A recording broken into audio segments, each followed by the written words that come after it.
I'm Jenny with Threads of Hope Counseling. I'm here to talk to you today about the No Surprises Act, which is a new piece of legislation that came out this year that affects all of your medical visits, and you may be seeing new notices from us and other mental health clinics related to this act. So let's talk about what it actually means. The principle of the No Surprises Act is great, which is that clients shouldn't have to expect surprise bills from their medical providers based on things that they didn't know up front. Where this most specifically applies is when you are getting services somewhere where the providers are not in your network. Now, what that means is that they haven't contracted with your insurance to offer you the discounts that your insurance works to get you. This act avoids what's called balance billing, which is when you see an out-of-network provider, they have their set rate for the service you're getting. The insurance has the rate of what they've decided they're willing to pay providers. And if someone bills out of network, then, say the provider bills $300 for a service, and the insurance says we only pay $150 for this service. The insurance would pay that $150 to that provider, but then the provider has the right to come to you to collect the difference. That's balance billing. Now, this principle really doesn't apply for Threads of Hope because we do not provide out-of-network services. We make sure that all of our providers are in network with the insurances that we work with, and we make every effort on the front end to talk to you about your insurance and make sure that your insurance is one that we can take. If we don't take your insurance, that's where we would be talking with you about our sliding scale fee arrangement.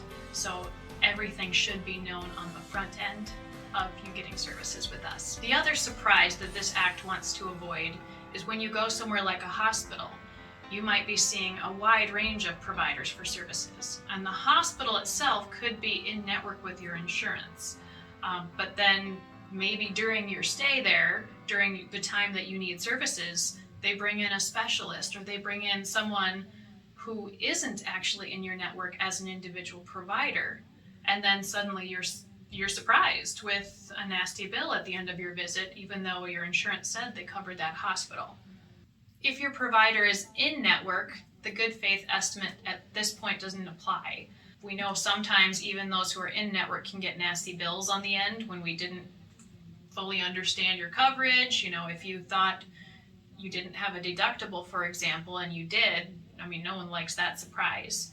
However, it would still be at the in-network rates. So in the example I gave earlier, if the provider charges $300 and your insurance contracted rate is $150, the max you could expect for that service would be $150 towards your deductible.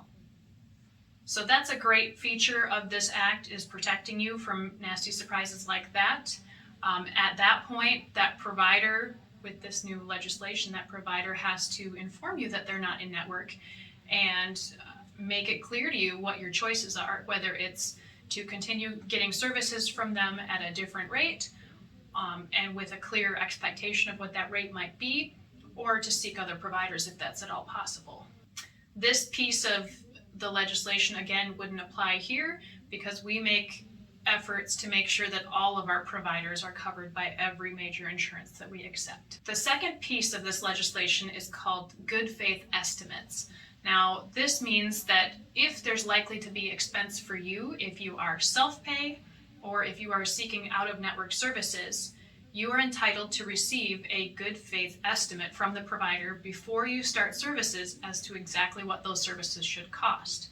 Now, this is really tricky to figure out with mental health because some individuals come in for a few sessions, some individuals seek counseling on a weekly basis for a year, and before we know your diagnosis, it's impossible and actually unethical for us to try to tell you exactly how many services you're going to need.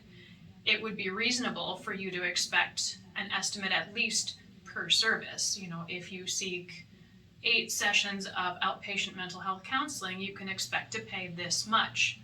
Now, this doesn't change our process much at all, other than having some added paperwork to put in front of you.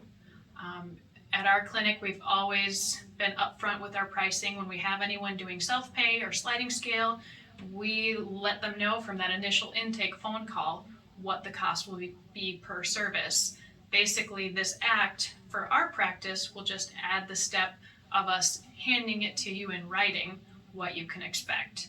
So if we say, yes, you qualify for our sliding scale at the rate of $70 per session, that's still true. Nothing changes there. The only change is that we will have to give you a form that says what we told you verbally.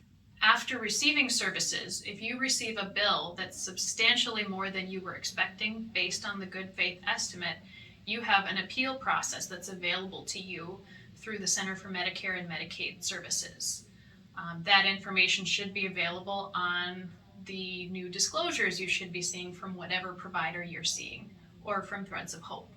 As of right now, this act does not cover in-network services. Since that's all that we offer, other than our sliding scale and private pay arrangements, it applies relatively minimally to our practice, other than we'll be putting paperwork in front of you. So part of why I wanted to record this video is so that you don't panic when you see new paperwork that, estimates what your cost will be, or warns you of all these extra regulations. Really, they shouldn't impact your care or your payment for services at all from what you've expected before. So basically, what I'm saying in this video is don't panic. This act is there to protect you from nasty surprise bills, and it really shouldn't impact your care or your payment for services at all from what you have expected before.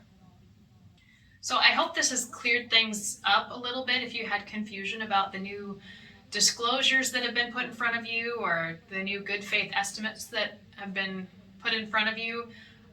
This act isn't meant to be scary, it's meant to be a protection for you. It doesn't change anything about the quality service you're going to receive here and the upfront pricing that you should be made aware of.